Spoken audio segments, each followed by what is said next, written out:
Greetings. This is Justin Allen with the Elite Nurse Practitioner. Welcome to the Elite Nurse Practitioner Show, a podcast dedicated to nurse practitioner entrepreneurism and achieving financial freedom, where I talk directly with nurse practitioners who need help. Listen up, our market is saturated. Jobs can be scarce. We are underpaid. We are undervalued.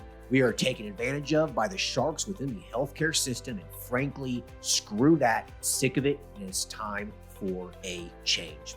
And listen, I'm here to help make that happen. We are powerful. We can forge a path where we are in control of our career and ultimately our financial and personal well-being. You do not need to submit to healthcare administrators and your doctor overlords. You do not have to take the measly salary. You do not have to work 50 to 60 hours a week. There is a different way, and I'm here to show you that path.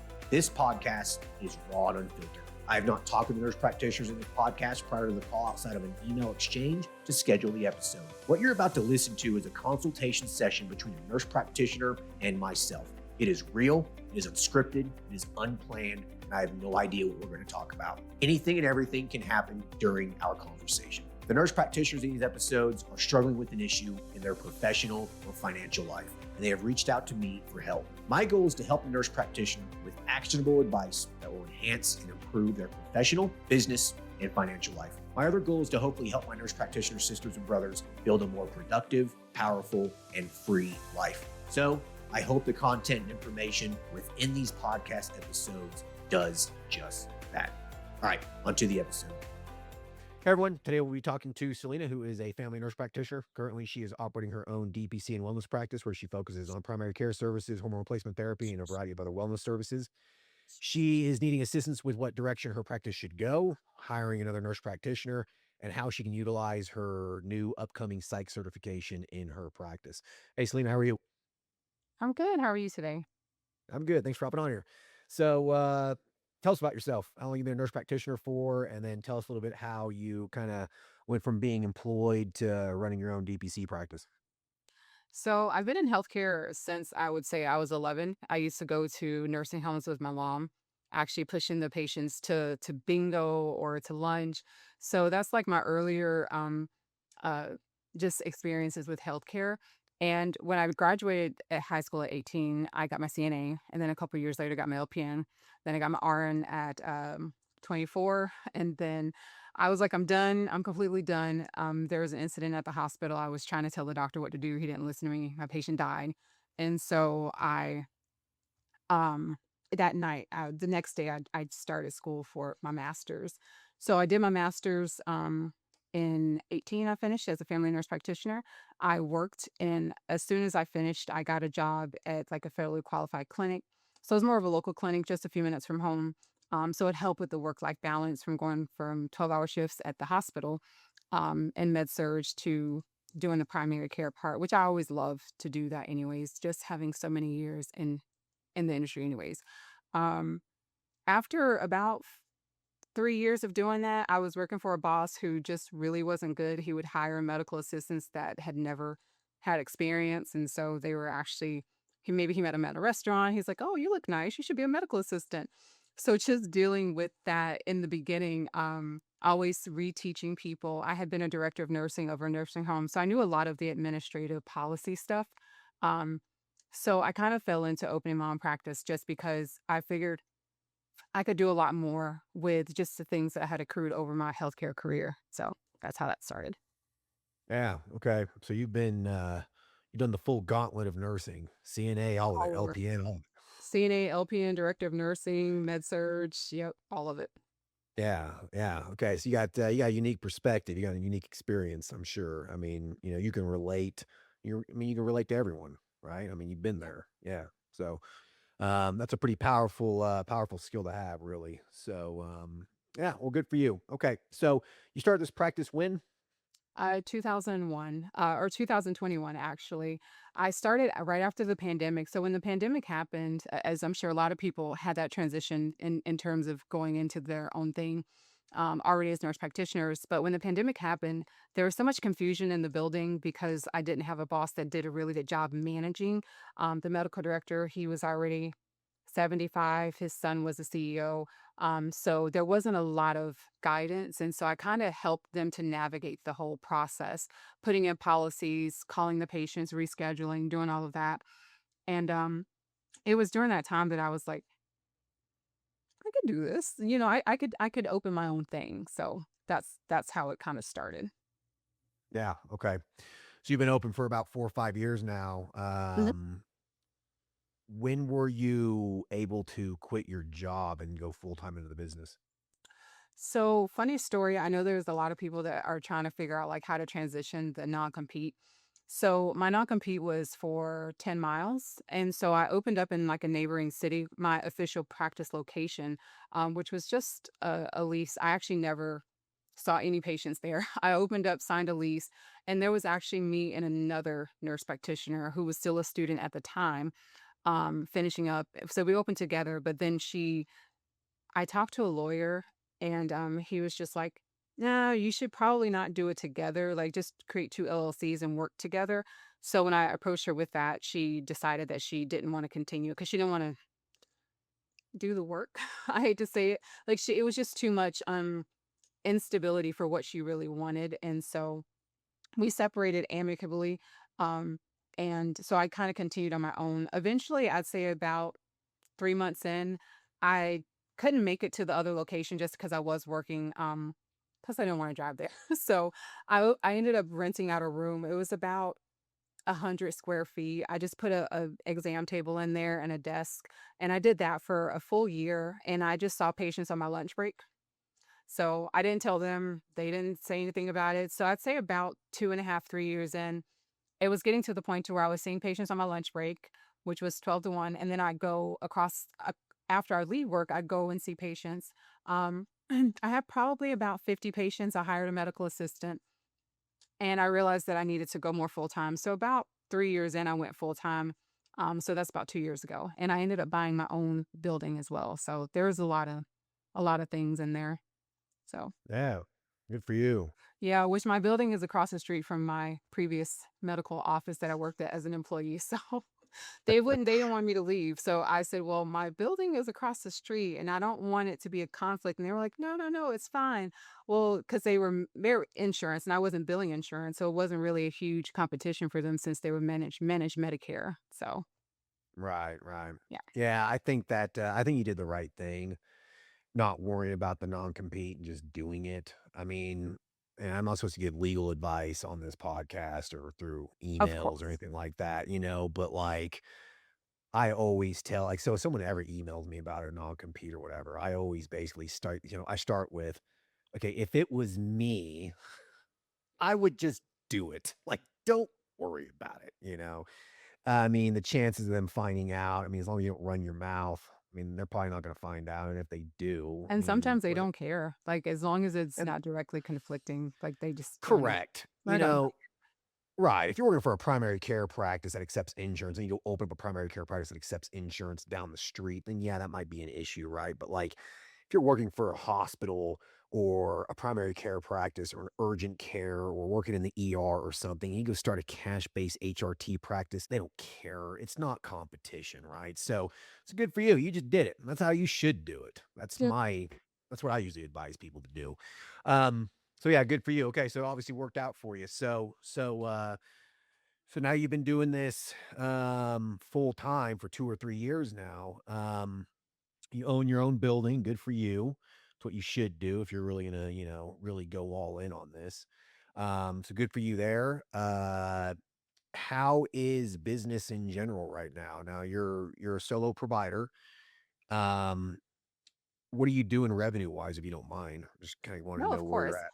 I would like to go back because I know that on a lot of the podcasts you talk to people about renting.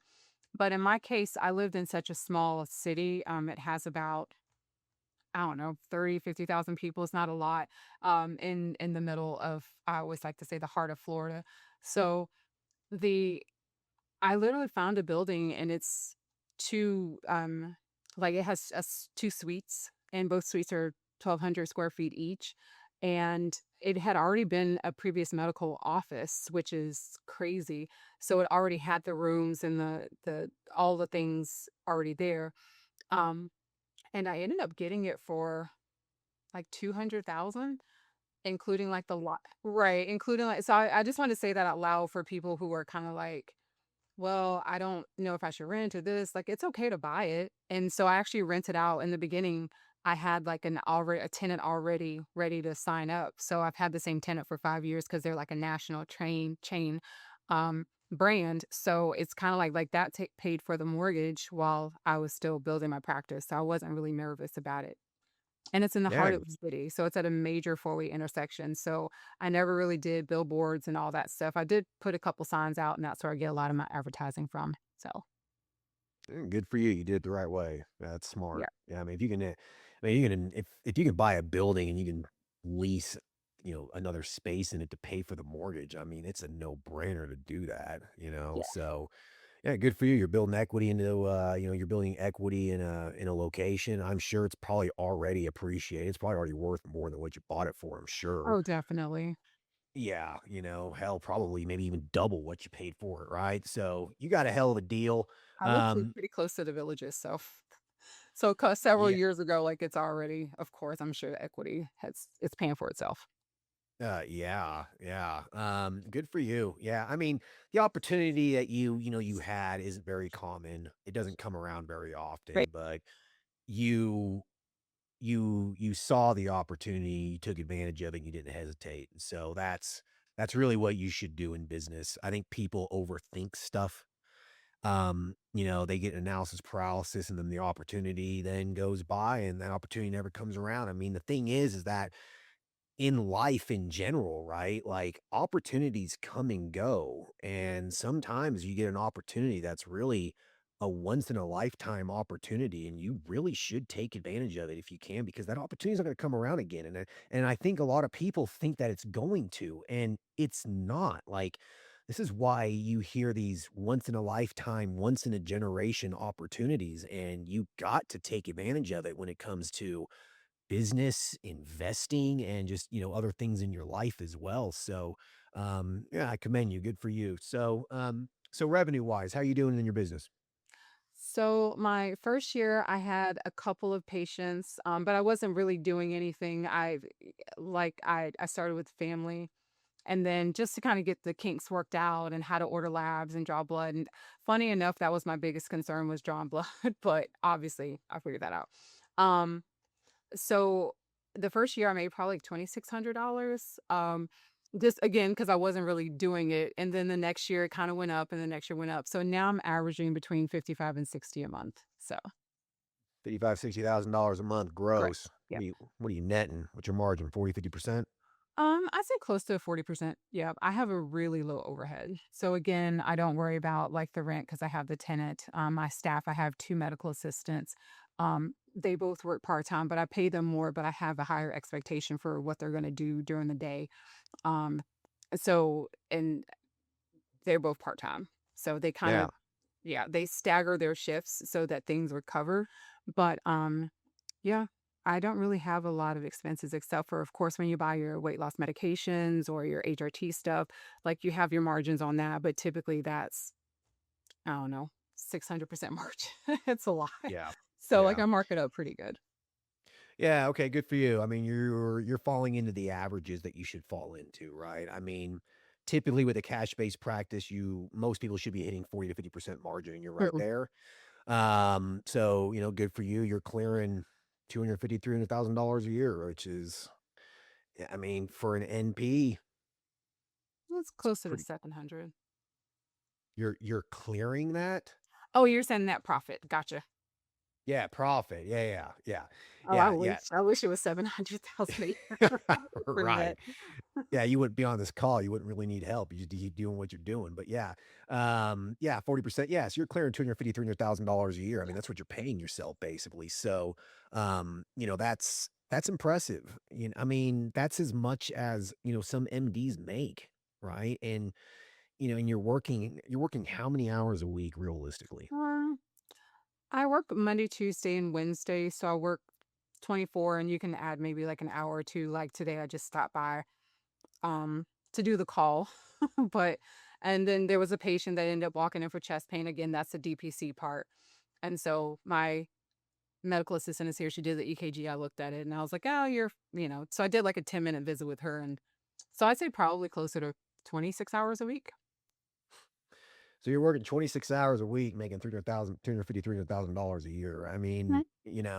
when you extrapolate that and, you know, I mean, if you were working full time and had a full time schedule, you'd be making 500,000, right? Like, so you're working part time, making what a lot of people make for me help more than what they make full time, right? So, like, good for you. Yes. All right. You're doing exactly what you need to be doing and you should be doing. Like, when you got a business that's actually truly working and that is efficient and optimized, you make a lot of money and you work less. That's how it should be. So good for you. All right, so let's talk about what you need help with. So, um, you were talking about before we hopped on the call, you were kind of talking about the direction of this practice and kind of the transition that you want to make here. So, I guess walk me through what your vision is and what direction you want to take this. I really don't like I love what I do obviously as having been in the field for so long. I think that my altruistic attitude towards my patients is sometimes cuz with my membership, the DPC membership, I started out at $59 a month. Um and that's for DPC. That's unlimited, whatever. And most people don't abuse that, but of course, you have some people that do. And then just this year, I went to $89 a month. And again, it's the same thing. You have the ones that do well, and then the ones that, the select few that don't. So I think what I'm trying to figure out is, am I getting burnt out on the primary care stuff because of the ones that keep, like every week it's something different? Um, Again, I don't do there's not I know that a lot of people are afraid of DPC just because of the time demands and like the return on investment. But for the most part, I'm pretty good at what I do. So I don't have after hours. My hours are actually 9 to 4. Like they're very basic. I don't really get calls after hours. If I do, it's once every 2 to 3 weeks for something, someone develops something all of a sudden. So I'm just trying to figure out in the direction of primary care, like should I continue to take on the primary care patients or add another nurse practitioner to do that specifically. 1099 her. She comes in on Thursdays because right now I'm not doing Thursdays.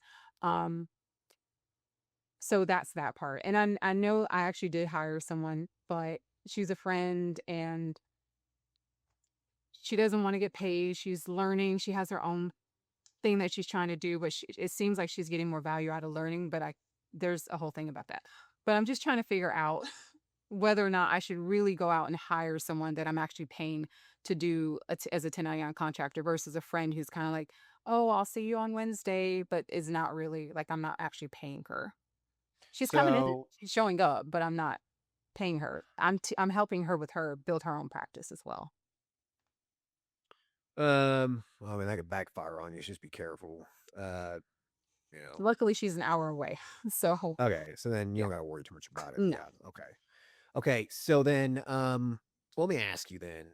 Let's do a service breakdown real quick. So you're grossing $700,000 a year, give or take, and what percentage of that is DPC and what percentage of it is HRT and stuff like that? I would say 50% is probably DPC, but the DPC patients bring in the HRT. So I am maximizing on the patients that I have and selling. And so I'll do like last month, I did a promotion, half off hormone replacement therapy lab. So a lot of my patients took advantage of that and turned into, HRT, TRT, all of that. So I'm reselling to them, the same patients as I'm getting in new patients. So. Okay, so 50% is the DPC subscription, then Mhm. the other 50% are the other services, HRT, doing Right, IUD, HRT, weight weight loss, loss. whatever. Yeah. Yeah. Okay. And the 50% of wellness services that you're doing, Sorry. all of those, no, it's all good. All of those patients are established DPC patients as well, or are some of them just separate? They just want the HRT. No. So with my practice, you have to be a member to do anything. Okay. So you are increasing the lifetime value of every single customer. Yes. So even if Smart. someone comes in and they say, "Hey, I only want to do HRT," you still have to be a member. Whether or not you take advantage of the um, primary care services, you still have to pay the $89 a month. So Got it. Got it. Okay. Smart. You're smart. You're a smart girl. yeah, That's it's what you kind should of be like doing. so that's why I didn't like increase my DPC prices to like 150 a month or something like that because at the end of the day it kind of offsets because even if they're not doing the primary care they still have to be a member to do anything. Got it. Okay. So then ultimately you just got to get the DPC patients in the door, right? You don't want to market separate HRT and stuff like that. You want to get the DPC, you want to build that up, and then you're going to sell them on additional services as they come in and come established, etc. Correct? Both. So I have like pamphlets for HRT. I have pamphlets for IV hydration, and then I have pamphlets for primary care. So a lot of the times what happens is you'll have someone that comes in for primary care and then they turn into an HRT, or you have someone who comes in for HRT and they'll turn it into a DPC as well. So across the board, they're pretty much it's all included in the membership, except for of course the labs and the medications. Right. So, I mean, so it's a concierge practice. Everyone's paying 89 Pretty bucks a much, month. yeah. And then whenever they want, you just yeah, okay. So, yeah, so I mean, you could definitely go, you could definitely have different verticals in this business where, you got the primary care vertical, you got the hormone replacement therapy vertical, the weight loss vertical, whatever, Uh-huh. right? You can market those separately if you want, or, put them on your website, et cetera. If someone's interested in it, I mean, obviously never turn away a patient, right? Don't, never turn away a customer. So, okay, so just keep doing what you're doing. Let's not change any of that. I mean, what you're doing is working. So, you're it's gonna be $1 million business in the next year, 1 to 2 years probably. So keep doing exactly what you're doing. There's no reason to fix what's not broken, right? So let's not talk about any of that. Like you got that going. Okay, so you want to bring another provider then. You said you're getting burnt out on the primary care aspect of it, kind of. And so you're hesitant about increasing the patient volume there. Now, do you enjoy doing the wellness service stuff though? Are you burnt out on that? Do you enjoy doing that? No, I like to do it. So of course, I listen to you a lot. And so I was looking into going into the direction of men's health specifically, staying where I'm at, doing what I'm doing, still seeing those patients, bringing in an MP for the primary care and selling patients on the HRT as well. But hey, Selena's not seeing anyone anymore for primary care. Um, but we have another provider here, and then she takes those patients, the new patients on. And then I can focus more on the men's health because we just had a huge gym to open up. I've already been there. I toured it with the owner, all that stuff. I mean, it's $1 million and $2 million gym. Like it's huge. And they're having a open house tomorrow. So I'll be going there and handing out my stuff. And a lot of my guys already go to the gym. A lot of the contractors are already my patients because I have a lot of small business owner patients. So for the most part, I'm just thinking of going in that direction a little bit more for myself, not necessarily the practice, but for myself. Because as you have mentioned a lot, men are a lot easier in terms of managing and not having to make so many changes. So, and I've done your course on the men's health too. So Yeah. Yeah, it's easy. I mean, there's nothing to it. I mean, it's one of the easiest things you can do. it is. Um, it is, right? I mean, I'm sure you can And agree there's with no this. men's Managing health in the city. So in the okay. immediate vicinity, there's nothing here. And so what I'm thinking when the lease is up with my, you know, tenants, that turns into a specifically just a men's health clinic.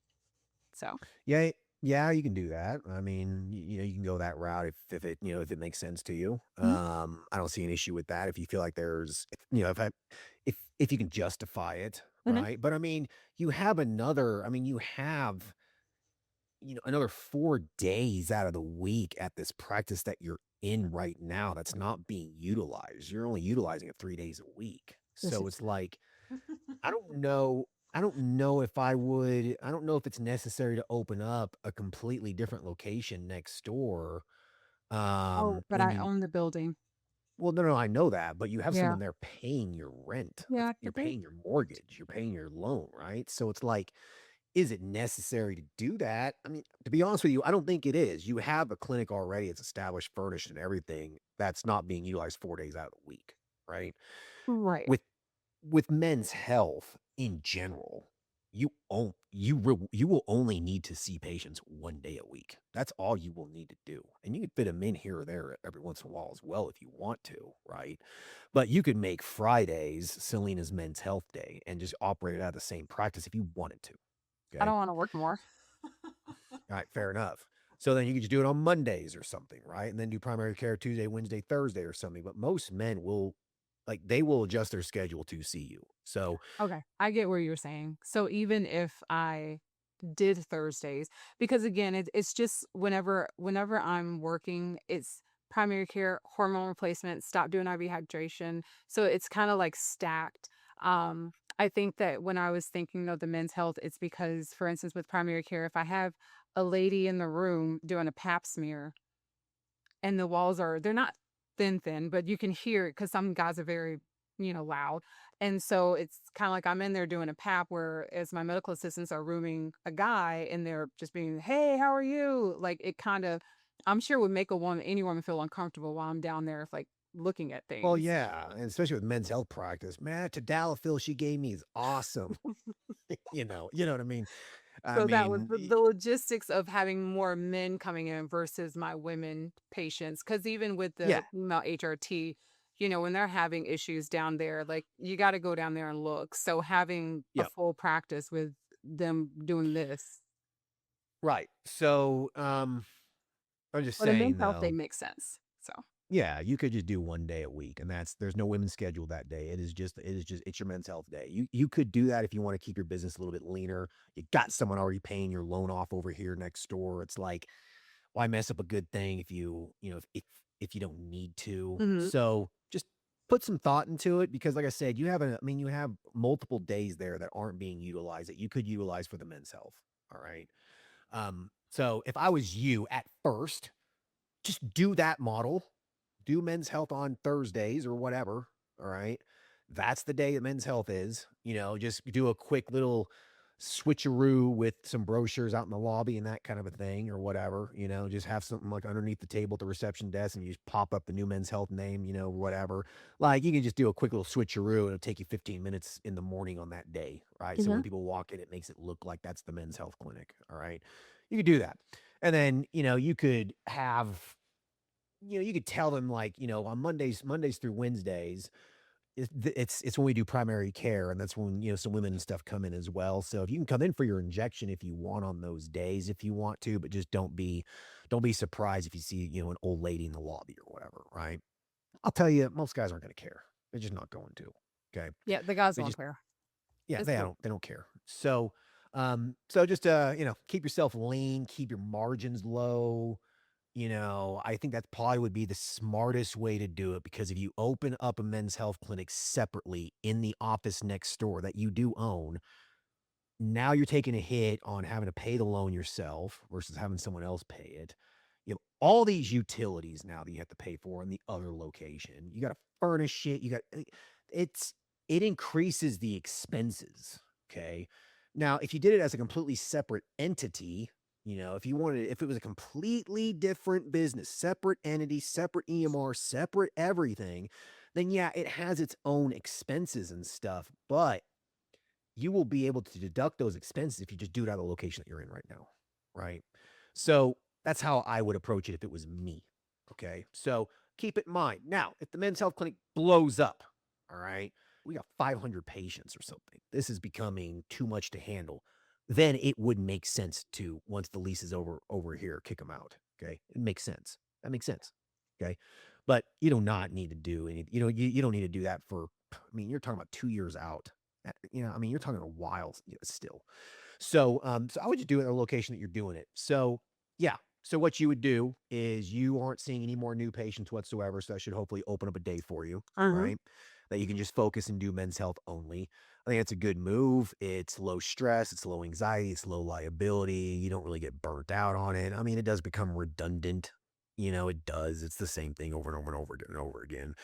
It doesn't really require a whole lot of critical thinking. It's easy. I'm sure you can agree. Managing someone's blood pressure is more difficult than men's health. I mean, just is. Yeah. Like, yeah, it's super simple. So if I was you then, You do not necessarily have to create a brand new entity and everything for this. Just do a DBA, underneath just your LLC, your DPC practice that you got right now. Just do a DBA, create another separate website, same EMR, same payment processor, same everything. Okay. That way this is simple. Um, and you just have different pricing over there for the Men's Health. The $89 a month, I would not, I do not make it a concierge DPC thing. It's still concierge practice, but everything's included in it. That's how you should do a Men's Health practice. In Florida, 100, between 150, $200 a month is, pretty market for Men's Health. And so the visits are included, the testosterone's included, the supplies are included. Everything's included in that price. It's unlimited visits. It's the same model you got, but you're just charging more for it and including the med. Keep it simple. All right. That's it. Um, these guys will not take advantage of unlimited visits and stuff. It's just like your DPC practice. You will have a couple who will be a pain, but it'll even be less than the primary care pain in the ass, I promise you. Right. So but you'll always have you just always will have Right. just that patient. You just always will. The hypochondriac who needs to be seen for everything, sort of thing. So anyways, though, yeah, I would say do that. I think it's a good service line to integrate into your practice. You have no competition in the area whatsoever. So I mean, the chances of success are very, very high, if not guaranteed. Right. So I think it's a no-brainer to do it. For anyone listening, it's always always offer a service or product in your area that's not being offered. If you want a good I don't ask me what you should open because I don't know. All you got to do is just see if it's not available in your area, offer it because there is a need for it. I can guarantee there is. So you got 50,000 people in the city alone, and I'm sure there's a lot of people in the county Oh, surrounding the city itself. So yeah, I mean, there's probably 100,000 people in your general service area, and 100,000 people guarantee you that 0.5 to 1% of them would be all over Men's Health, right? So definitely. 500 patients, you're making a lot of money, basically, right? For every 100 patients, it's $15,000. That's what you're making. And the margin on Men's Health is easily 50, 60%, right? So it's a nice service line. And it's all yours. So build it out. If you enjoy doing it, do it. And so what I would do in terms of the direction of this practice goes that yes, you do need to hire someone. No question about it. You know this. So hire someone. This friend that you got right now is a very temporary, transitory kind of thing. So you can't put your eggs in that basket. And I think you know that. So hire someone who wants to see patients, 1 day a week, 1099, 8 hours a day or something. Start there. You don't hire someone full time until you can justify it, I, right? Which might not be that far off in the future. Could be less, who knows? So to start with the same thing I talk about in all the other podcasts. Hire them as a 1099. They can make their own hours. Whatever day they have off or after hours from their job or whatever. Let them come in, pay them strictly production. All right. And just leave it at that. Now, the production model that I normally talk about, with what I recommend, anytime you pay a provider $100 for new patients and $50 for follow-ups, that's above market rate. It just is. All right. For most of these kind of cash-based practices. Um, and so it's above market rate, so you get above market results. So you can leave it at that if it makes sense. But if they're only paying $89 a month and these are relatively simple visits, then you could probably get away with charging with paying the NP a little bit less if you wanted to. $75 for a new patient, $35 for follow-ups or something like that. Now, with it being DPC, I would imagine that a lot of the care is delivered via probably your clinical portal or something. Someone calls, leaves a message, they just need a refill on something, or you got a sinus infection, you call an antibiotic in for them, that kind of thing. Typically telehealth, like I think I still do have some structured, like insurance-based type structures. Like, someone texts and say, "Hey, I have a sinus infection." I still want to talk to them and see what's going on to determine what they need and what they don't need. So, Okay. Okay. So then, on average, Okay. When you hire a new provider, your margins go down about 20 to 25%. Okay. Now that's not going to be clinic wide. It's only going to be for the patient revenue that she's generating, right? So instead of you having a margin of 40%, you'll probably make 25% instead, right? So just ensure whatever you charge, whatever you pay them aligns with that. All right. So just think to yourself, okay, I need to pay this person this amount of money, but whatever I'm paying them, I need to ensure I'm still making at least 25% margin on it. So if the average patient is paying you $89 a month plus, half of them are, paying for HRT and some other things as well. Let's just say the average amount you make off each patient is $100 just for simple math, right? You want your margin on that. So it's about 40% of that, $40 of it is profit after you pay expenses and stuff. So you'll need to make sure that the NP is getting paid about $25 a month per patient on average, right? Does that make sense? It does. Yeah. So, for each patient, then they would be making $300 a year, give or take, and that maintains your margin. Okay. So you can either leave it at a flat rate like that and be like, listen, for every patient you have, it's $25 a month. While that might not sound like a lot of money, I will tell you this, most of these people you will never talk to, right? So it's easy money for you, right? So think about it as a long-term investment. This just stacks and snowballs for you. Yeah, at first, you might not be making a whole lot of money, but after a few months, you will be making some pretty decent change, right? So let me ask you, if you go that route, because you want to make this worthwhile for the MP working for you, right? So if you go that route, um, how many patients do you think you could realistically stack on a provider within about 3 months? If they were working just 1 day a week, giving you just 1 day a week, maybe like 8 hours a week or something like that. Mhm. After 3 months, how many patients would you predict they would probably have? And that would be you transitioning some of your established patients to them. All right. I hope everyone's enjoying the episode so far. I just wanted to take a quick break to thank everyone listening and also give a big thank you to all of my social media followers and email subscribers. If you haven't done so yet, please subscribe to our email list at www.elitenp.com and make sure to follow us on Facebook, Instagram, and LinkedIn. Email subscribers will receive updates on new weekly podcast episodes, multiple weekly articles we publish, new courses, and everything else related to helping you succeed. Remember, all Elite Nurse Practitioner courses are designed to help you build a niche practice, increase your financial strength, and to break free from the rat race. If I can break free and the other countless nurse practitioners can break free, then so can you. Additionally, please share this podcast with your other nurse practitioner sisters and brothers out there. The more NPs that venture out on their own, the stronger our profession will become.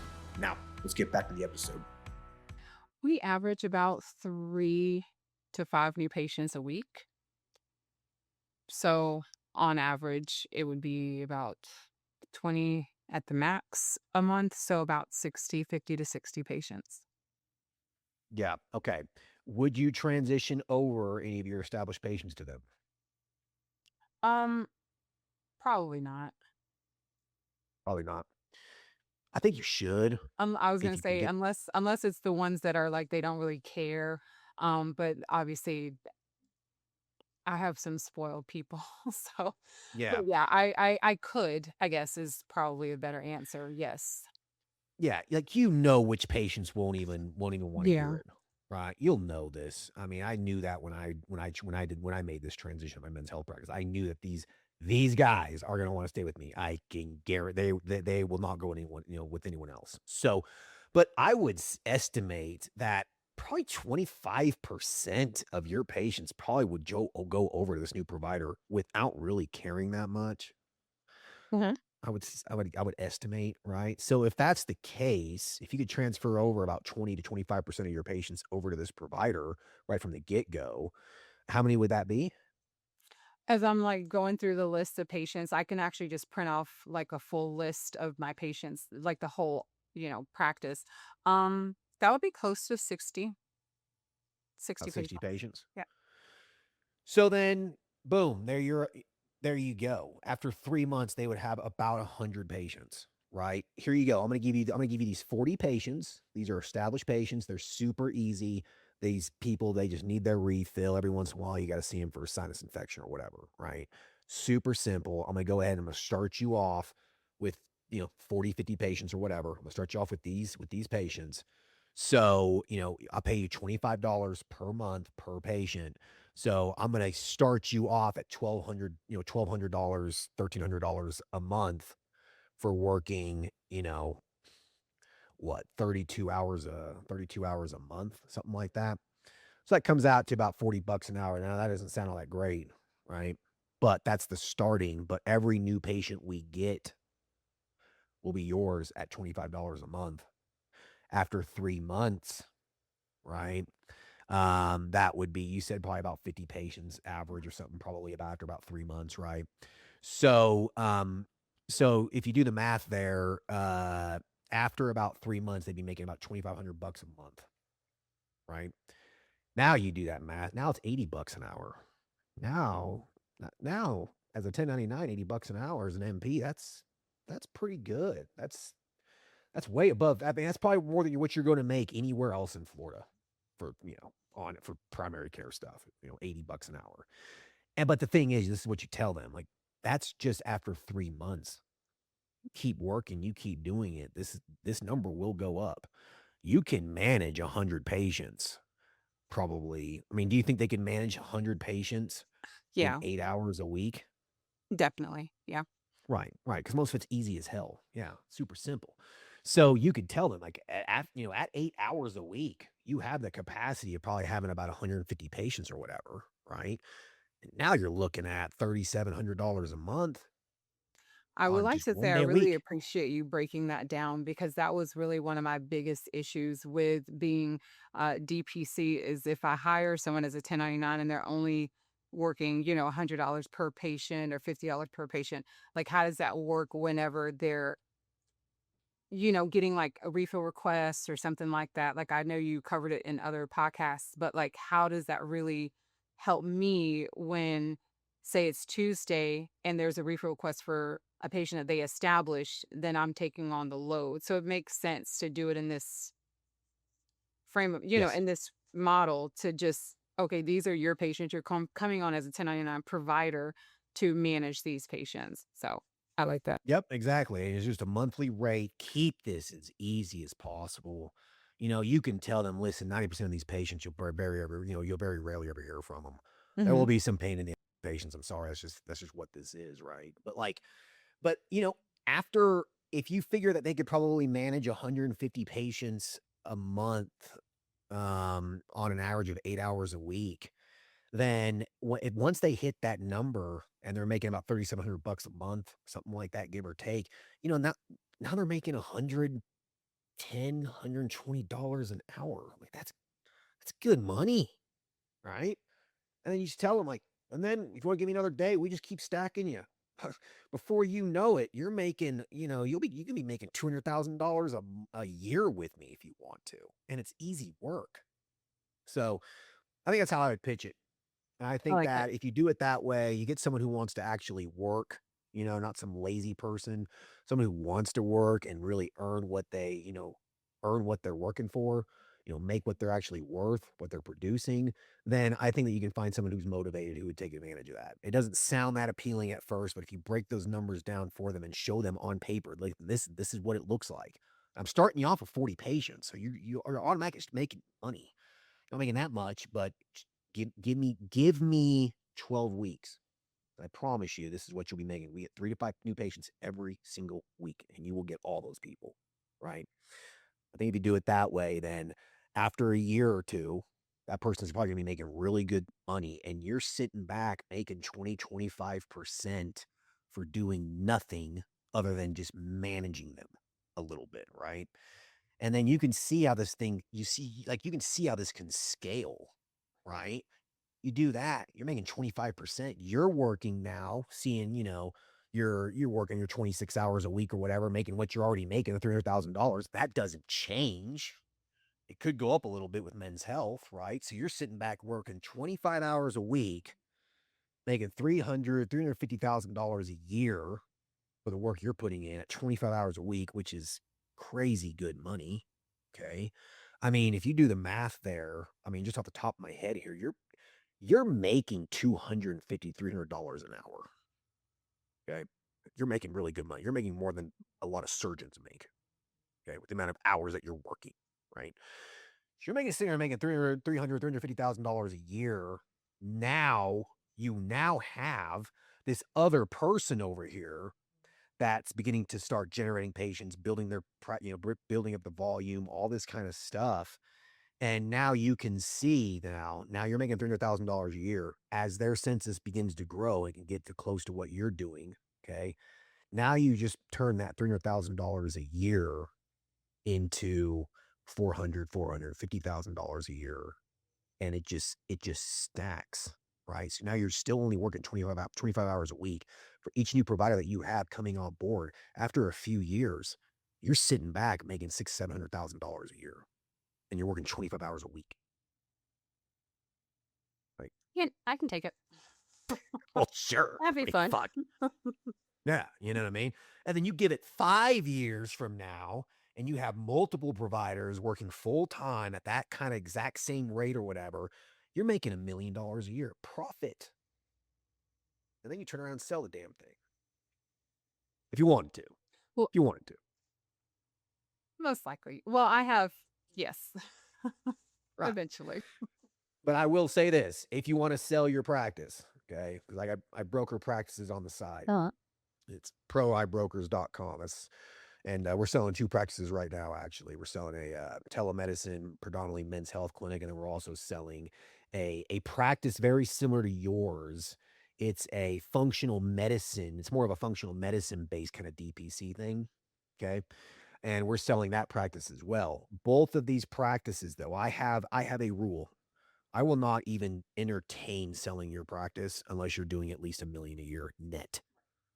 I simply will not. It's a waste of my time. No one's going to buy it. And if they do, they're going to lowball you. It's not even going to be worth your time. Okay. But once you hit that million net, that's when it's time that you could sell it for 6, 7x. You can make a nice chunk of change. Right. So just kind of keep that in mind long term. I think you could probably get there in 5 years if you do it the right way. Yeah. Yeah. That's the Now, goal. I will say this. You do not want to put all your eggs in one provider basket. Okay. You do not want to have just you and then one other provider that's full time. Because if they leave, you're scrambling. Okay. So you want to mitigate your risk here as much as you possibly can. So you need to build redundancies in the business in terms of providers.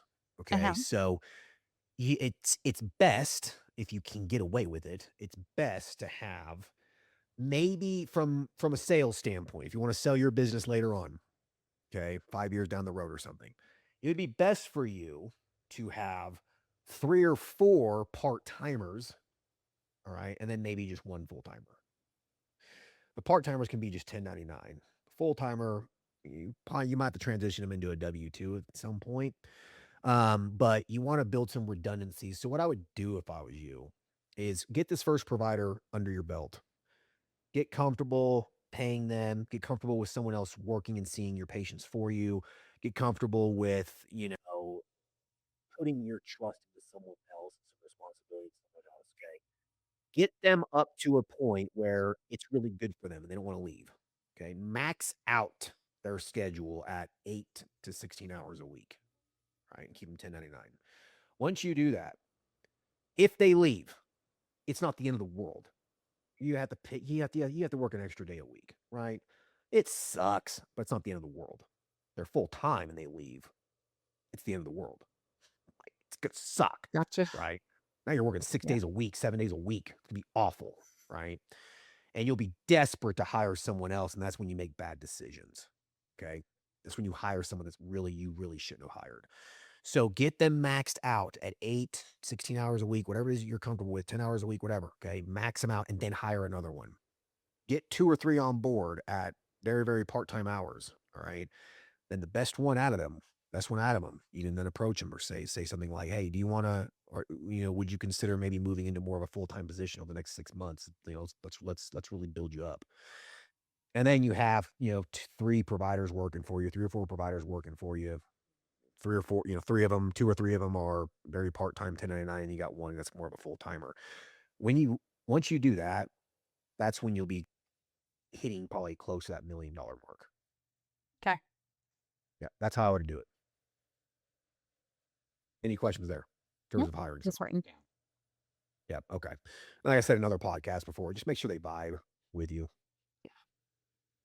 Yeah, make sure they're not going to drive you crazy. You don't want to hire Right. someone that's There's not a like you. similarity in our approach to practicing and personalities as well. Exactly. This is someone that you can hang out with after work. Yeah, You know what I mean? Most definitely. NPs, I probably could not hang out with you after work. A lot of you guys, I could. Probably people listen to this podcast, I probably could, honestly. Like most people listen to this podcast and people who do the elite MP thing, I could probably hang out with you after work. But that's only 10% of the MPs. The other 90%, I probably couldn't really hang out with you after work. We probably wouldn't get Yeah, along. you've been saying something recently that's been really sticking, like the family business versus friends. So, like that's just, obviously, like we've been there, being having to do these type of tasks and day to day and management and just learning, loving to learn, like it shrinks your circle a lot. So, Yeah, for sure. Um, what else you want to talk about? so Psych MP, I think that started school for that. Well, I started because I was doing the Psych MP Elite MP course. Because my son last year was diagnosed with high functioning autism, and so he's 14. And so then this year, just doing my research and videos and all that stuff. So coming into this year, I was like, oh, I'm just going to learn a little bit more about it. Let me do the Psych MP Elite MP course. So I did that, and I was in the middle of that just because of my personality. And I signed up for school at the same time. So I got a year left, and every time I go into Chat GPT, I'm like, I don't even want to do this. The chat's like, yeah, but you'll have the degree forever. Like, just do it.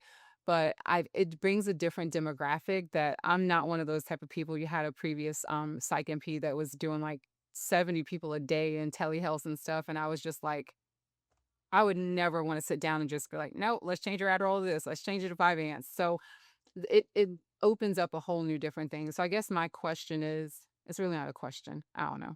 I don't even want to do it. I'm halfway through and I'm still like, I haven't changed my mind. I'm still like dragging myself through it. So if that makes sense.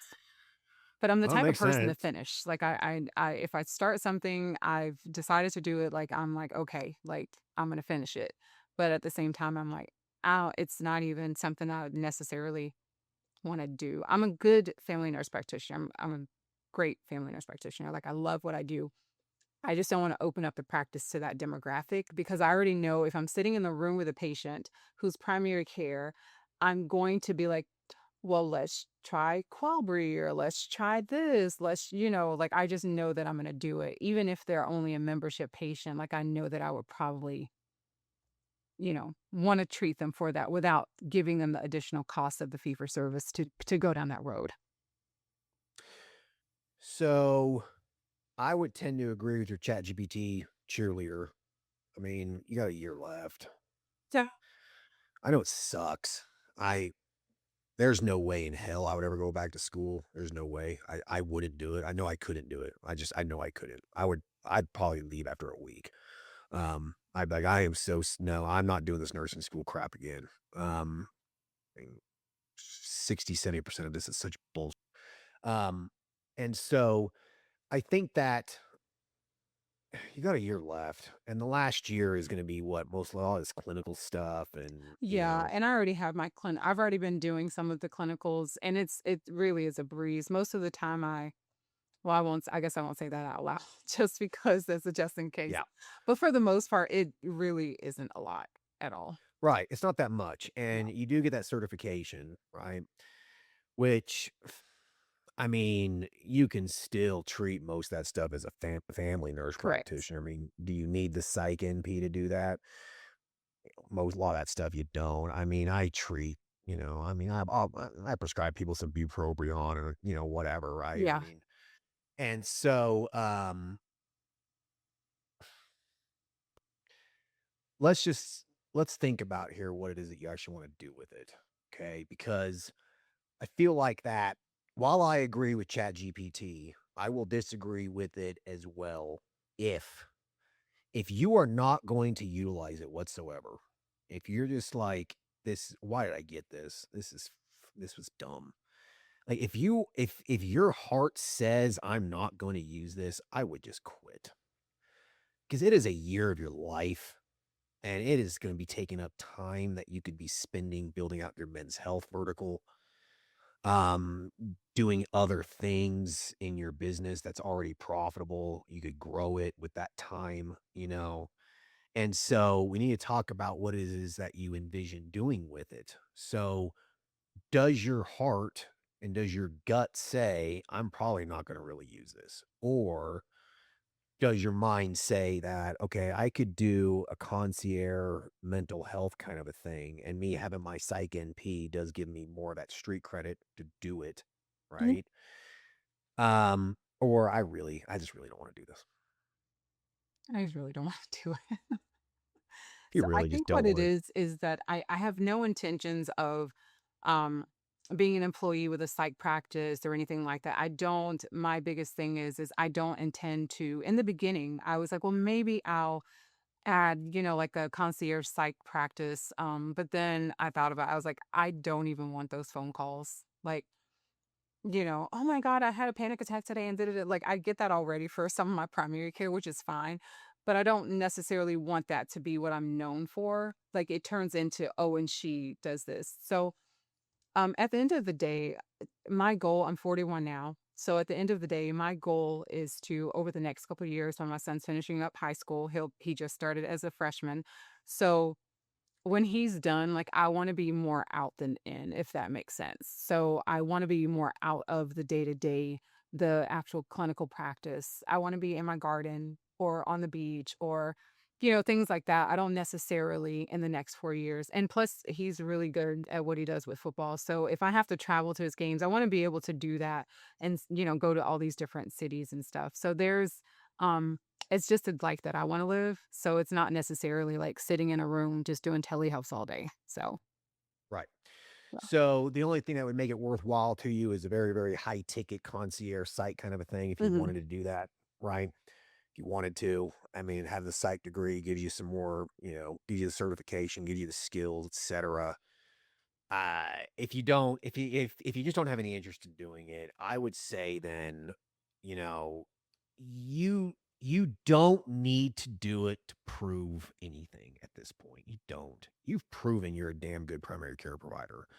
You've proven that you're a damn good business owner. Okay.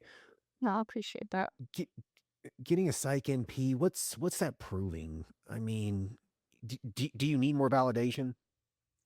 No, not at all. Right. I think that what happens is when you're used to going back to school every 3 years, you forget that you don't need to go back anymore, and so I think it was one of those moments to where I was like, "It's been about 3 years, it's time to do it again," so, but yeah, Yeah, I'll definitely.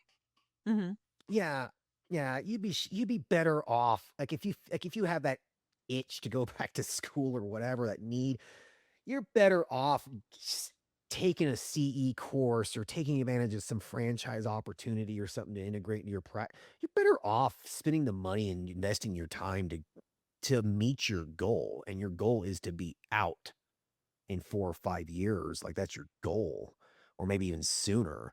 Getting your Psych NP does not help you with that at I know. all. It It just does it not. puts me back more in, so. It puts you back, right.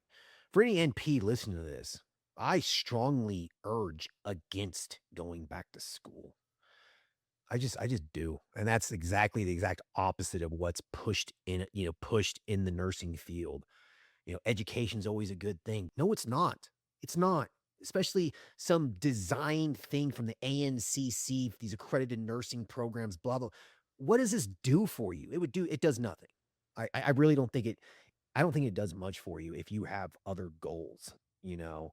Like you said you had your DMP, good for Mhm. you. I never would get it. It would do nothing for me. It would literally be a complete waste of my time.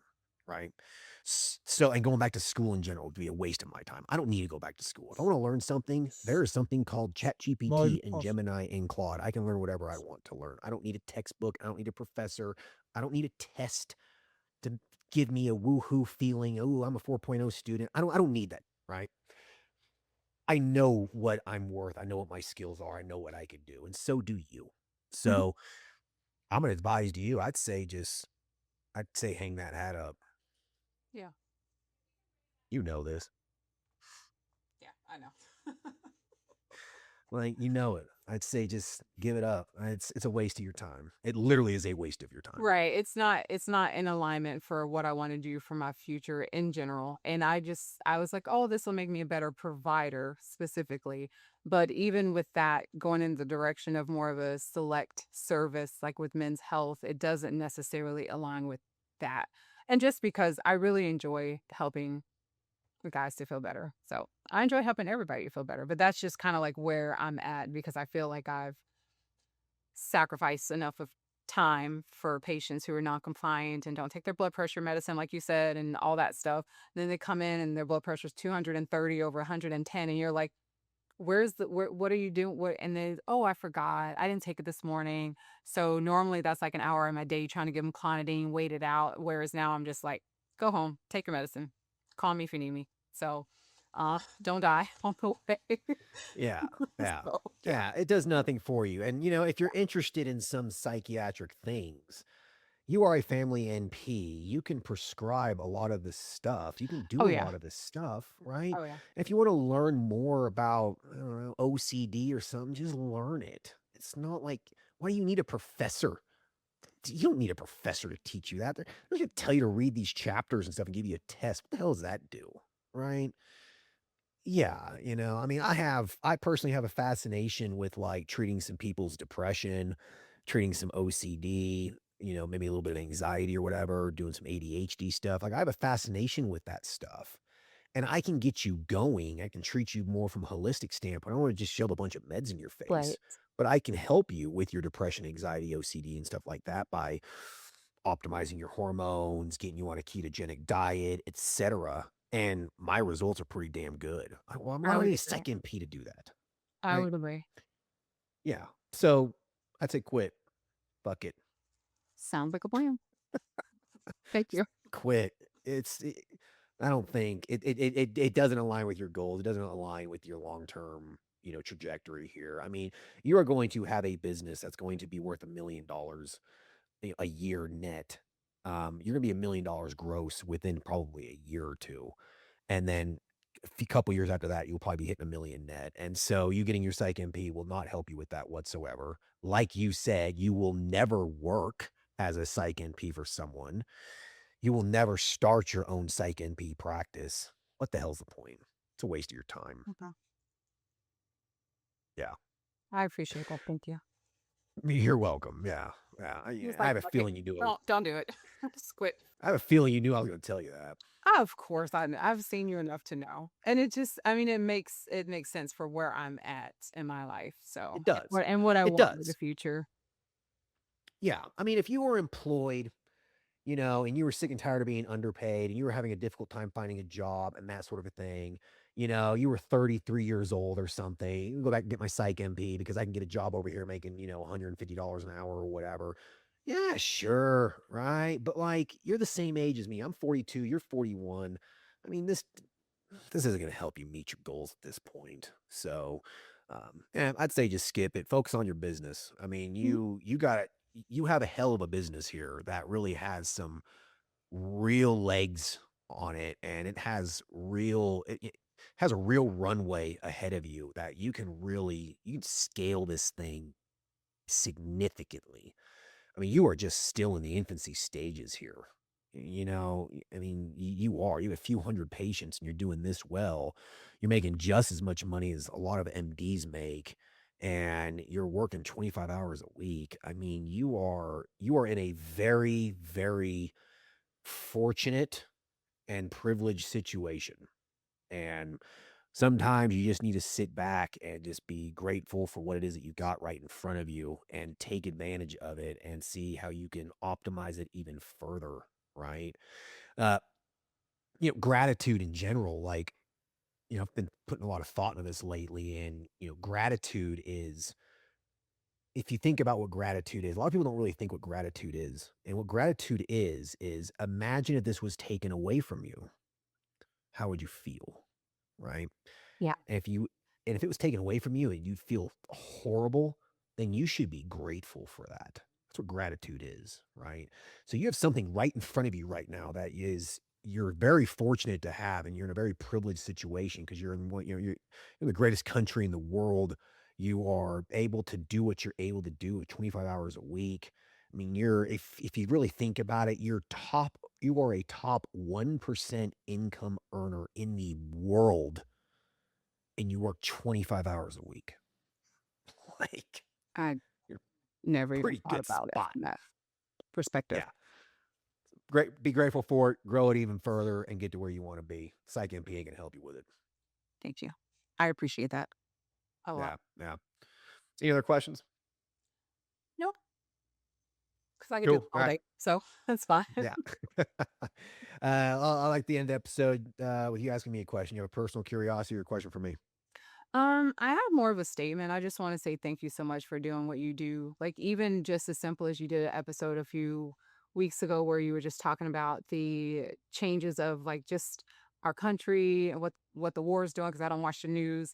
Um and how AI is going to affect like our children or ourselves, our practices, and how that's going to integrate into like what we should be thinking about now.